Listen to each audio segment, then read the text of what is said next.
Hello and welcome to EdPost Conversations. Today we're talking about microschools with Don and Ashley Seufer, CEO and Chief Innovation Officer, respectively, of the National Microschooling Center. Welcome, Don and Ashley. And first, I'd like to turn it over to you both to tell us a little bit more about yourselves and the work that you're doing. Terrific. So the National Microschooling Center does national work. We are based in Southern Nevada, where we live. We have 7 field coordinators in different states. Like everything in education, right? Nothing important in education happens in a vacuum. And microschooling is definitely a reaction to what's going on in different states, different ecosystems, the environments in which families and educators operate. So the best work that we get to do, really like anybody in education, is local, and we very much love that. And microschooling is a thing that looks very differently in different states. So every member of our team is somebody that's a founder and leader and a parent of a microschool of a microschooler. So we are movement builders, and we love every aspect of this work, and we love helping people launch microschools. Yeah, Great. thank you so much for having us today. We're really excited to be here talking with you. And as Dawn was mentioning, every member of our team has that on the ground experience with microschooling. So Dawn and I have launched a microschool, operated a microschool, and along with the members of our team. But Dawn and I are also the parents of 3 microschooling children. So it's very personal to us, and we are completely invested in making sure that we're doing our part to help this movement reach its full potential. Wonderful, wonderful. Well, I have to say that microschooling is something that's fairly new to me. And since the pandemic, there's been this increasing interest in microschools, but it's not exactly a new phenomenon. So, what is different about a microschool? First, maybe where did it come from? Where did this movement come from? And what is different about a microschool than, say, a traditional public school, a charter, or a homeschool? So microschools are very different. And a lot of things really took off during the pandemic shutdowns, where families just reevaluated and reconsidered their relationship with the institutions they've historically relied upon to meet their education needs, and it opened a lot of people's eyes. That said, at the time, it felt very much about the pandemic and about the shutdowns. Now it's really not at all. Now it's so much about families that are considering how well their kids are being prepared for the future that their kids are going to have. And it's a movement that's largely comprised with families that had never considered them. It's a movement that's largely comprised of families that have never considered themselves non-traditional in every way. So many microschooling families come from traditional district operated public schools. They're as much to the left as they are to the right. Very reasonable families asking questions like, are my state's academic content standards really the best way to prepare my kid for the future that they're going to have, and not the future that I myself had when I was their age, looking forward at my future? Right. And as a result, you get a movement that's really steeped. Pluralism is everybody's favorite buzzword in a lot of ways, but this really is a movement that looks very different in different places depending on the circumstances of families, and we love it. We really think it's the most exciting storyline in American education we've seen in this generation. And microschooling is not necessarily new, right? I had a reporter the other day ask me when the first microschool opened, and I said, I don't know, maybe sometime around the Book of Abraham, but that feels very Western centric to me.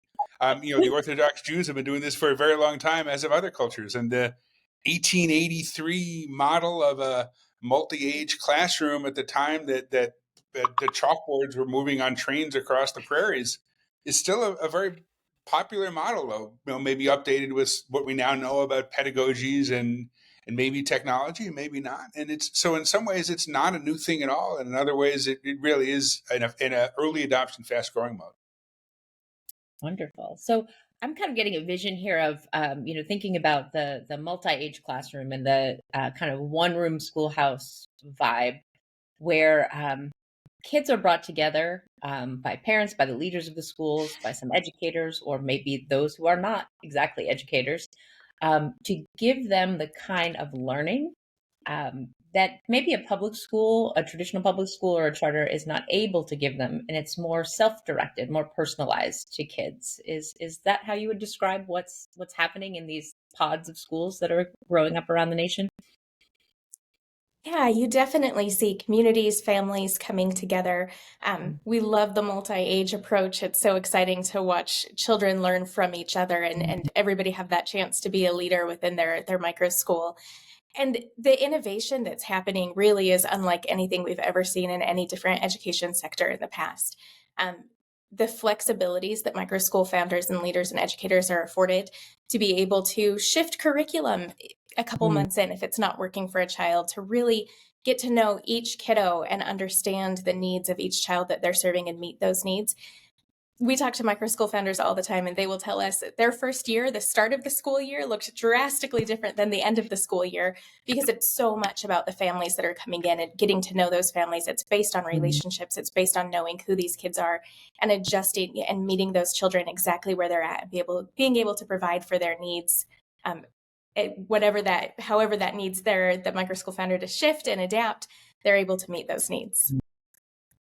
Great, great. And I do think, as I'm thinking here, I'm thinking about young kids when they are learning and they have the opportunity to look at kids that are older than them. Do you think that that is a benefit? Are they learning faster? Are they learning things that are maybe more advanced because they're watching their older peers and looking up to those peers and having that experience where they're in the same place with them? Yeah, absolutely. I think I'm going to answer this one from the parent perspective here. Just watching my own three kiddos, definitely having that chance to be with older peers has been really exciting. It's been a great opportunity for them to, see what other kids are doing, to be, working sometimes a little quicker than they would have otherwise because they're wanting to work with those kiddos that are older than them. But I do have to say, watching my youngest child have a chance to be the older kid has been so exciting. She's always been, we have three kiddos. She's the youngest. She's always the baby of the family and the one that everybody's like, oh, it's little Ellie. And watching her have that chance to step up and be a leader in a micro school because she's in this multi-age environment where she is not the youngest, she's really been able to thrive in ways that we haven't seen before. Oh, that's amazing. It's amazing. Now, you use the word innovation, and I've seen some reports on microschools that use the word transformational. And as we know, we've heard other forms of schools and a lot of different other movements using those words. And maybe they didn't quite meet the bar of what we would consider an innovation or something that is transformational. How are those two words in particular, those two feelings, finding their way through, coming through in microschools? So it's well documented within the public charter school world that authorizers are frustrated at their own inability to really approve and have charter schools that are truly outside the box. Even non-public schools are super regulated in a lot of states. Microschooling gives you some incredible opportunities to actually build a microschool, a small learning environment, around the specific needs of particular learners that you're serving, and to innovate and iterate and to find Mm. ways as those needs evolve so that truly child-centered learning environments or small Montessori environments, as attractive as they are to families in all areas, are really hard to pull off given the structural rigidity and the inflexibility of the charter school laws in many states that charter school authorizers are bound by. And even in some states where private schools are so regulated that you really can't do there are so many learning models that you see in exciting microschools around the country that just wouldn't be popular, wouldn't be possible or viable any other way. And that's really what's so exciting about the movement. And I think that's the reason that you see this movement constantly evolving, constantly iterating. We sort of resist rigid definitions because this is very much a movement in the early adoption phase, and the new innovations that we see every week are exciting. And as a charter school authorizer for 11 years, that's not something that we see in other sectors of schools of choice these days. Right. So we heard about how charter schools were going to be innovative and they were going to iterate and do those things, but they're shackled by laws and rules. So are micro schools not?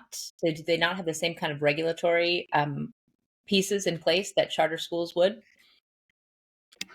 So the operating frameworks and the regulatory frameworks that microschools operate in are different from state to state, right? Mm. Even there are states that have particularly regulated private school environments, but pretty flexible homeschooling environments. And as a result, you see a lot of microschools open as learning centers working with families who are operating within the frameworks and the requirements of homeschooling in their state, Mm. which gives a lot of flexibilities for things like flexible schedules and calendars and getting around seat time requirements in pretty impressive and compelling ways as an educator. And they're very much in reaction to their own states. One thing that keeps coming up, whether it be the school choice states or the blue and purple states that are not likely to see an education savings account model anytime soon, if ever, that the way that school choice as an experiment has evolved in the United States, school choice loves itself some accreditation, right? Because that's always been adequate. But in fact, we're asked all the time by microschool founders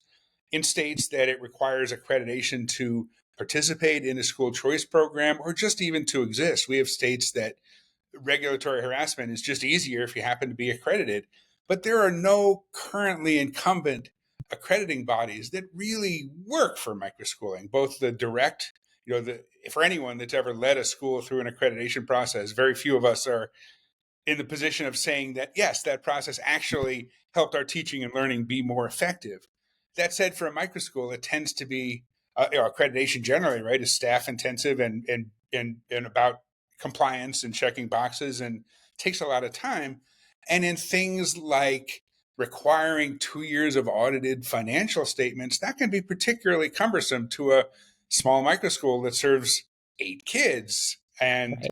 the let's face it, as a former education researcher, the research that connects having audited financial statements with higher student growth outcomes just doesn't exist. So it's a system. I'd like to equate it to, it's kind of it makes sense when you think about it, but when the venture capital industry first came in the early 80s, it was patently illegal. Sebastian Mallaby writes about this in his book, that the Securities and Exchange Commission was required to regulate this thing that was patently illegal and contrary to their way of doing things. Elected, investors have a seat on the board of the company. It just wasn't the way things were done.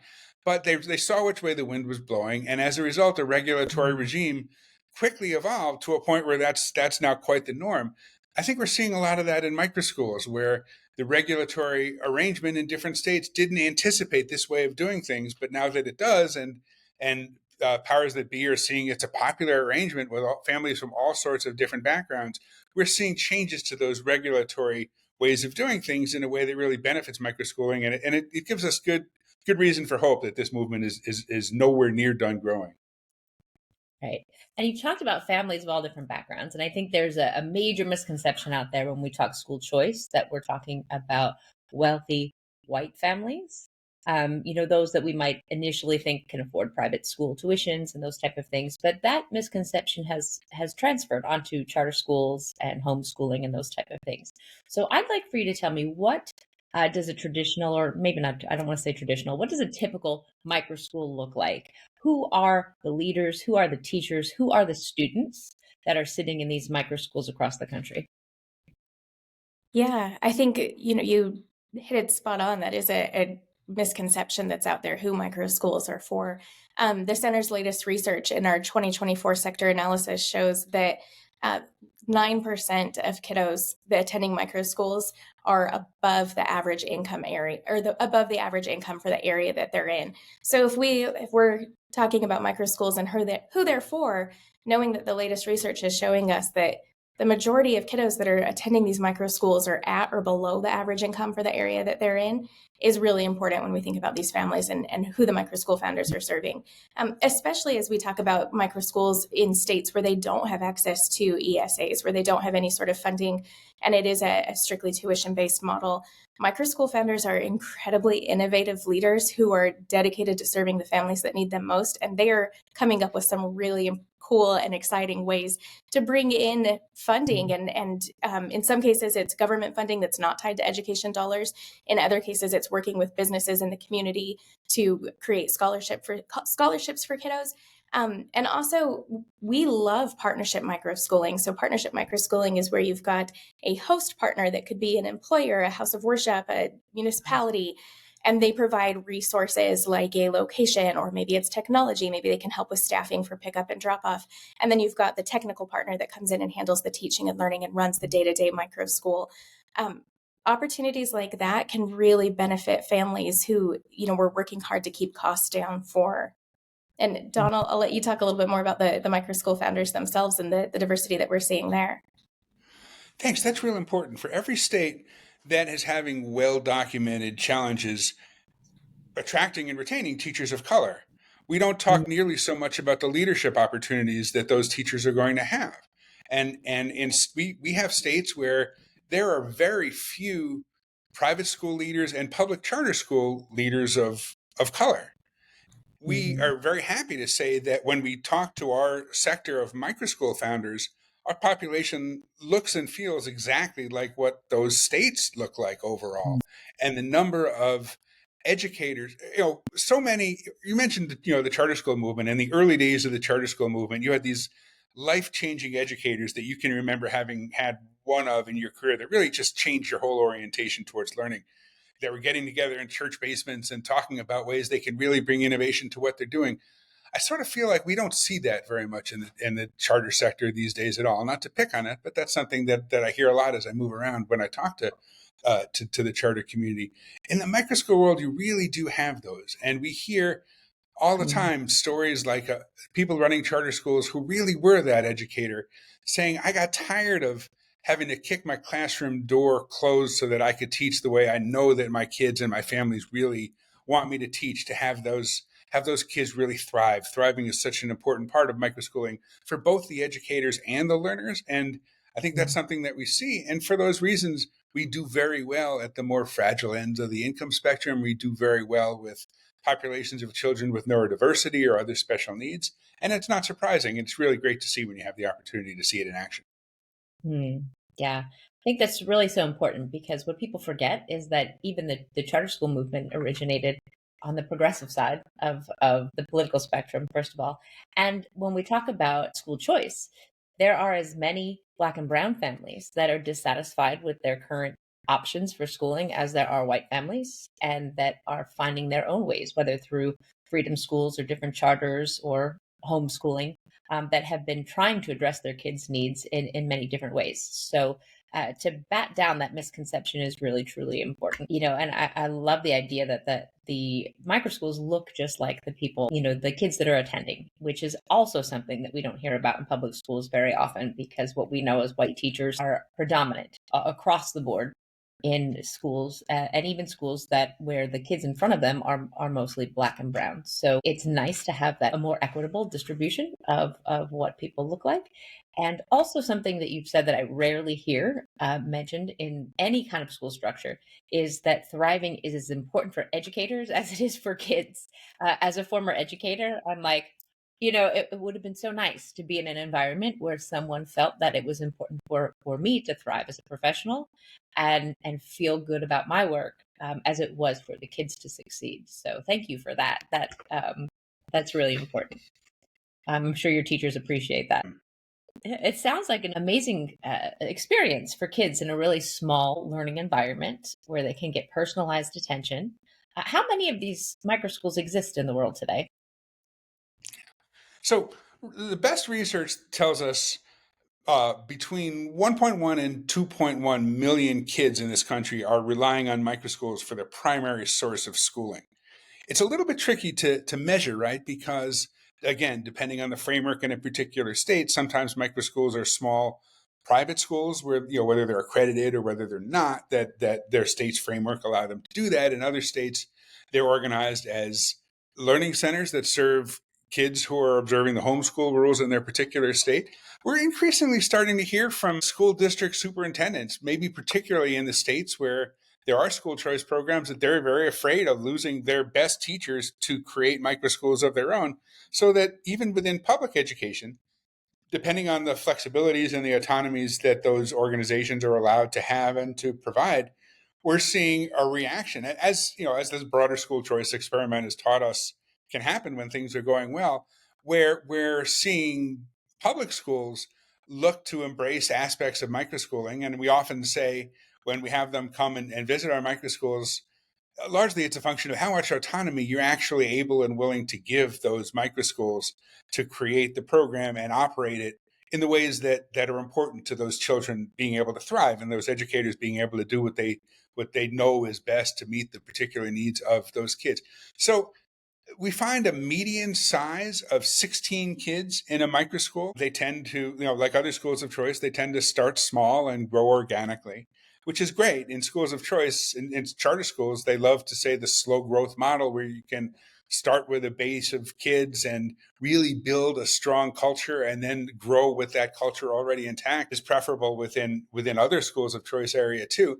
Microschools, because so many of them, 85, 90%, operate really on a tuition-based basis, a reasonable person can look at that and say, well, how can they be equitable? How can that actually happen when parents are paying tuition out of pocket? And that's, again, one of the beauties of maybe entrepreneur is not a word that I love to use when it applies to these amazing leaders, because they could all be making more in other areas. And if they were driven by a profit motive, they could go out and do that, and they don't. But in microschooling, in these innovative small learning environments, we need to be creative on both sides of the ledger, both in terms of expenditures and revenues, to find ways to make this work. When we operated our microschool, we did it as a public-private partnership with the city of North Las Vegas, the poorest, hardest working, fastest growing city in Nevada. When everything shut down and the fifth largest school district in the country wasn't there to serve their families, and their first responders had to get to work. So what were they going to do? The city served as our host partner, gave us access to the rec centers and libraries. We donated our own time, but they passed city appropriated dollars totally outside of education funding streams so that we could hire teams and manage teams, including some 20-year educators, but including some terrific members of our team that had never been educators. And through that, the really creative partnership, I mean, the city let us use their IT department, thank you very much, which let us do things with technology that we wouldn't have otherwise been able to do. And as a result, for something about a third of per pupil funding of the school district, all in a school district that isn't winning any prizes for having a lot of funding to begin with, by being creative about that, you're able to find ways to solve the equitable access questions in meaningful ways. And whether it be family-friendly employers or rural libraries, or we've got a terrific partnership microschool in Phoenix operating with Goodwill. We have conversations with the YMCA organization. These partnerships allow you to bring dollars into education that are outside of all of the strings and requirements of government, monopoly per pupil funding streams. And as a result, we're able to solve the equitable access question so that when you walk into our microschools, these are not feeling like places where kids are waking up in homes of privilege. These are serving the families who need them in meaningful ways, and it's beautiful to see.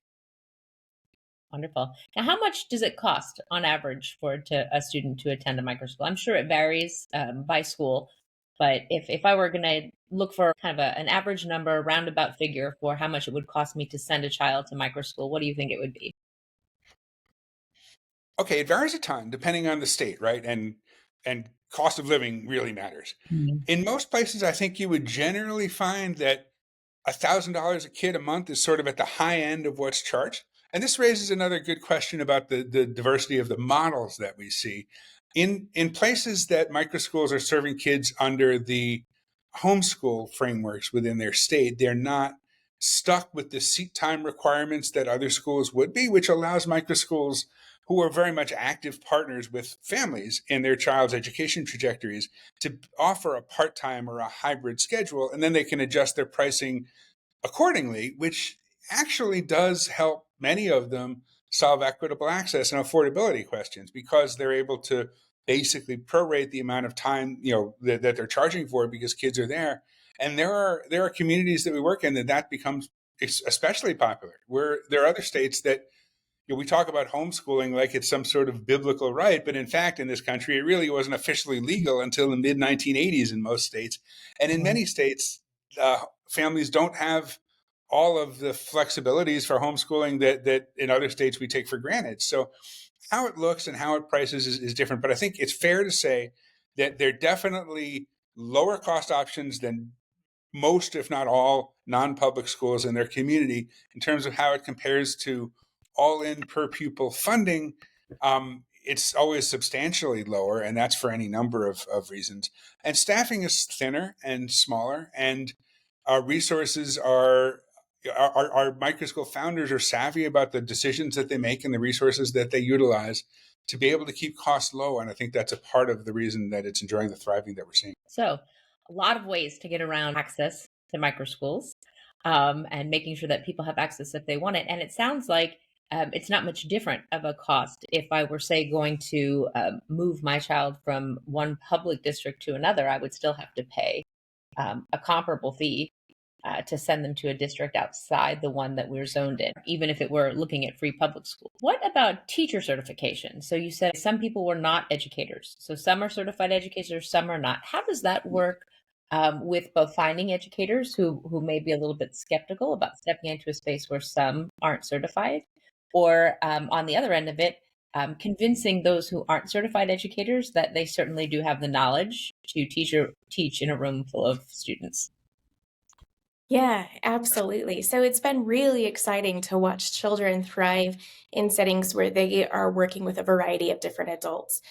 Dawn was mentioning the microschool that we ran in partnership with the city of North Las Vegas, and our star middle school math teacher was the head of pyrotechnics at the Knights of the Round Table show out on the Las Vegas Strip, which was closed down because of pandemic. And I mean, what middle school math kiddo doesn't want to hear how this person uses math every day in their job to blow things up, right? So they were learning from somebody.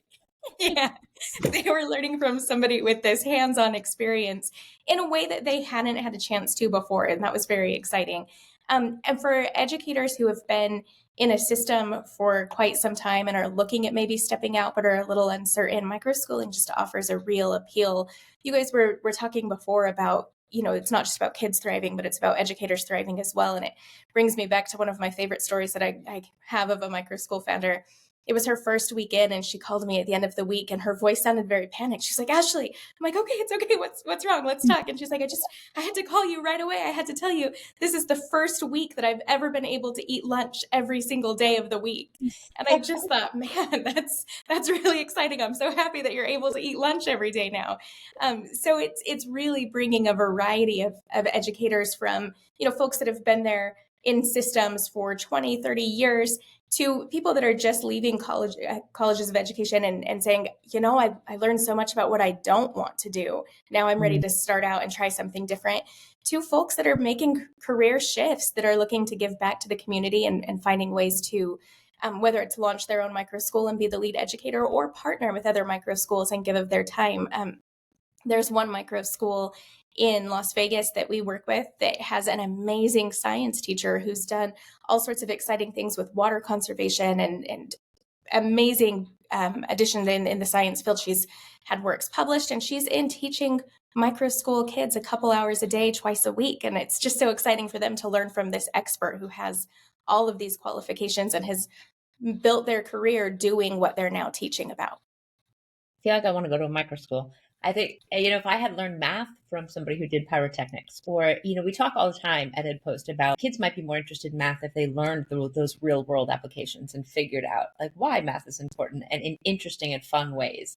Or, coming from the teacher's perspective, you have no idea how important it is to be able to eat lunch or go to the bathroom or go to the dentist. And there are things that teachers in regular systems cannot do. And people take that for granted in their lives. When I started working in the nonprofit sector, it was amazing. I could eat. I could, use the lab. I could do things that normal people outside of education could always do. And I couldn't for about 16 years. And it felt so liberating. And to have that space within an education space, it sounds amazing to me. I feel like I want to go right to a microschool, both to learn and to teach. It seems like the best of both worlds. And if I were interested in starting to explore possibilities in microschools as a family, if my family was interested in doing that, where would we begin to look for what's available to us in our state? So we would encourage you as a family that's looking for a microschool option for your kiddo to go ahead and reach out to us at the National Microschooling Center. We won't ever publish a directory of microschools. We work really hard to keep microschools out of harm's way of overzealous regulators. But we do have internal maps and internal data about where these microschools are and what their focuses are and their models look like. So we work one-on-one with families. We've got a survey on our website that parents can fill out, letting us know some information about their kiddos and what their priorities are. And then we can match them up with microschools in their area. Or if they're in an area that might not have a microschool close by, we can match them up with other families nearby that we have heard from and help them decide if they want to come together as a community and build a microschool. And if they decide that they'd like to create a microschool, we have a variety of resources, tools, supports, trainings that we can help them with at the center so that they can create a solution for not only their own child, but for the community. Wonderful. Wonderful. And from the other end, what if I'm an educator who wants to start to build a microschool, or a parent who wants to start to build a microschool? How do I begin? So the National Microschooling Center is a nonprofit. We raise our money from foundations, so we don't have to charge individual microschools for any of these things. We offer a range of free trainings, right? And as you can imagine, people that come into this as veteran educators but have never operated a business have one particular set of areas that they want to focus on, and they're coming on board. So our operational necessities training, I think, might be our most popular one, and that's something that we do online. It's not pre-recorded, but we do in small groups so that we can get into some real conversations with people. And then on the teaching and learning side, we were very fortunate to win an award from the Yas Prize Foundation a couple of years ago, and we spent that on learning tools as one example, because so many microschools find the learning tools that they want to use either hard to afford, or very often they're talking to companies that don't want to take their call. Like, who are you? You're not, we're used to working with $1 million contracts with school districts. So by being able to negotiate bulk rates and then charge our microschools what the bulk rate that we pay, and then we can help them with some platform specific trainings. Part of the beauty, like we mentioned, the way kids learn math for one, we can come into a microschool, or an amazing educator can come into a microschool with a particular idea. I'm going to use this math program, but maybe it's not working for their kids. In a charter school system or a public school system with a 7-year textbook adoption contract, it's very difficult to change their curriculum that you use. Where we're able to find that by having options that you can pivot and you can bring in new curricular components midway through a school year without having to get it approved by a bureaucratic charter school authorizer, or some whose hands are tied, who would love to offer you flexibilities that maybe they're not even allowed to. So there are different ways of doing things that you really can build and then iterate your microschool and your teaching and learning program in a modular fashion, if that's the way that you want to do it, in ways that really can meet kids where they are and their own learning trajectories and sort of help them thrive. And those are all things that the National Microschooling Center, by being sort of steeped in this and spending all of our time as microschool leaders ourselves, but talking to founders around the country all the time, we can find out what the needs are and the resources are and help people with those, so that you're not alone. We've got a vibrant, wonderful community of founders who stand ready to help. That's one of the beauties of this community. They're not competitive with each other. They recognize that we're growing as a sector and that we want everybody to thrive so that we can continue to foster that. So it's a community that we bring people into. And if people want to reach out to us, microschoolingcenter.org, and we've got a team of folks who would love to be of help and people get this going, and we're not going to charge them to do it. That's amazing.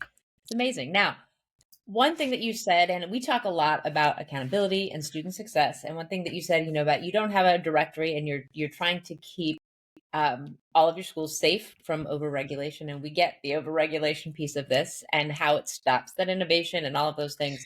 But I have to ask, do my due diligence. How do we keep the microschools accountable for student learning and providing a high quality education that results in successful student outcomes? So, we're sure that the kids are leaving these spaces having learned everything they need to learn to be successful and thrive in the world. Mm-hmm. Yeah, absolutely. I think this is a question that Dawn and I could probably both spend hours answering. We have so many thoughts about it.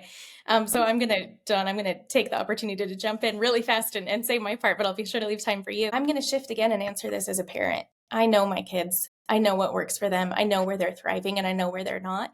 and I know what they need at different points in their lives. So right now, each of our kiddos are in a different microschool. We drop them off at 3 different microschools in the morning because I know that they each need something different. And so right now, for one of my children, that is very much about the academic focus. It is very much about what he needs academically, and we are meeting those academic needs. Last year, for my oldest kiddo, it was not the academic focus. It was the social emotional learning, the mental health focus, and my child knowing that they were valued, that she had a voice, that she could express who she was and do so in a safe place. This is a kiddo who was dreading school before, who felt like they had no friends at school, who did not want to attend their charter school. And now last year, the microschool that she was at, she was thriving and excited to be there, and her mental health improved. And as a parent at that point in her life, that was so much more important to me, for her to have an opportunity to feel safe and feel comfortable and make friends. And she did learn plenty academically, but that wasn't my focus as a parent then. It was, is my child okay? Will I be able to pick my child up at the end of the day in the same condition that I dropped my child off at in the morning? And that was what was important to me as a parent. That mattered far more than any test score could have mattered. But there are lots of ways to see that children are thriving and growing. And there are some microschools that do offer standardized tests, that offer norm reference assessments. Dawn, I'll let you jump in and talk about the different ways that we see growth being monitored and progress being talked about. It's interesting. Thanks. In those microschools that norm reference assessments are offered as an option for families, it's pretty consistent that about half of the families take them up on that. And microschools as a movement really value and welcome families as an active partner in their kids' learning trajectory in ways that teachers in traditional public schools would like to, but don't have the opportunities to do. So I don't know. I'm not very bullish on the future of public school accountability in the United States right now. I mean, you're seeing the things they're getting approved for state accountability plans. When I was a public charter school authorizer, the only outcome accountability measure that I really valued was the longitudinal growth of individual kids over time, because that really gives you a sense of the value add of the particular charter school in that case. Whereas state public school performance frameworks that rely on proficiency and attainment levels, frankly, are telling you as much about the household that the child woke up in the morning as they are about the value added of their particular school. Microschools, in so many ways, are really more accountable to parents than traditional school district schools really ever are in a practical sense to begin with.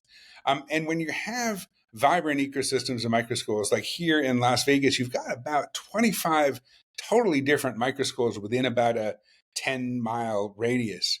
And you do see kids who have, like, we have 3 kids in 3 different microschools, and siblings are real. So different kids learn in different ways. And those movements are really supportive about helping those families find the best need for their particular child.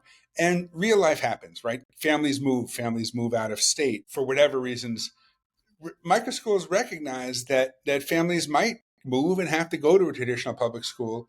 So we certainly don't push our microschools to use any particular type of program. Many microschools use tools that are aligned with Common Core standards. Maybe they don't. But they do it in a way that if a kid does move and have to resituate, even during a school year, that their families have a pretty good sense and documentation behind it of where their kids' learning attainment is,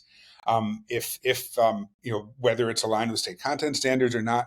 But even in the truly child-centered learning environments that would resist saying that they even offer a curriculum at all, which is a popular aspect of microschooling, to be sure, the accountability that they really have is families knowing where their kids are in their own learning. How often do you ask your own child when they come home from school, "What'd you learn today? How'd it go?" And they say, "I don't know. It's good. It was fine." One syllable and you're done. Microschooling is an active partnership. So you see a lot more than that. And that's something that families really value and love. Yeah, and if I could just jump in again really quick too, as a parent, I am able to reach out to the microschool founders and the educators at the microschools that my kids go to daily. It's more than just hopping in a car loop line and dropping my kid off at the gate and getting that one word answer when I pick them up. I'm able to talk to these people as I'm dropping my children off and picking them up at the end of the day, and we know each other and we text each other and we send emails back and forth. So I know what's happening during the day and I know where my kids are at in their growth and in their learning. And it's just so exciting to me to see the different alternative ways that microschools are creating to measure growth with kids.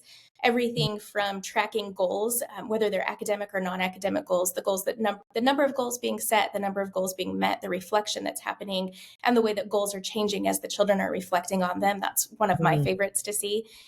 We also really love surveys, not only of parents, but of kids, and talking about how they felt in their prior setting and how they're feeling now, and where they feel they are in their learning, and letting children take control of and be an active part of their learning trajectory has been really exciting to watch. So there's just a really great new variety of ways that growth and progress are being talked about, again, in both academic and non-academic learning. That's just been fascinating to watch. It's amazing, especially the one about the kids reevaluating their own goals. That's such a mature thing. How many times do I get to sit as an adult in my job and reevaluate my goals and say, you know what, I thought this was going to work and it's not working. So let's readjust this and set a new goal. And that's life for adults in the workforce. So for kids to be doing that so early is fantastic. Right. And Lisa, when we're talking about preparing kids for the gig economy that they're being introduced into, those things are crucial skills. And when you talk to people like America Succeeds or Opportunity at Work that are really doing important, groundbreaking thought into what the requirements are going to be for their post-graduation outcomes for these particular kids, we love the way that they're learning in microschools and the modalities that they're learning within, and just the skills all around that are going to prepare them for that future. That's amazing. So is there anything that I haven't asked you or anything else that you want people to know about microschools or think that they should know that they don't at this point? We have lots. I think one thing that we're asked all the time is, so what does it take to start a microschool? Right? And we find that there are startup costs, right? If you've got a commercial lease, usually it can be between $15,000 and $25,000 when you start talking about the first and last months of a commercial lease, the insurance policy, the startup costs, the things that you need to get going. And who can do that, right? Who has that? There are people that can borrow that from family and friends, which is a self-selecting group, right? And that's worth taking note of. We have educators that liquidate their 401ks to get the startup funds to do that. And year one is tough in a microschool. Year one is tough in any school of choice. And usually by year two, they have their financial plan up and running, and they're able to fill their seats, because they're thriving, and the growth that they see is organic growth. So how do you start up a microschool? That's something we welcome. And it takes being, again, creative on both sides of the financial ledger. And we take those calls every week from people that are interested. So we just don't want to make sure that people don't find it intimidating. I mean, I really do in my heart, as I get to know so many of these incredible microschool founders from all walks of life and all professional backgrounds, that these really, in so many ways, are the local leaders that America needs, whether or not you subscribe to whether it's Yuval Levin and his thoughts from the right, or Bowling Alone and the concerns that we have for kids and their opportunities to gain from social opportunities. No matter where you look at it, these founders are really solving problems in meaningful ways, in selfless ways that are serving the people that are around them to serve.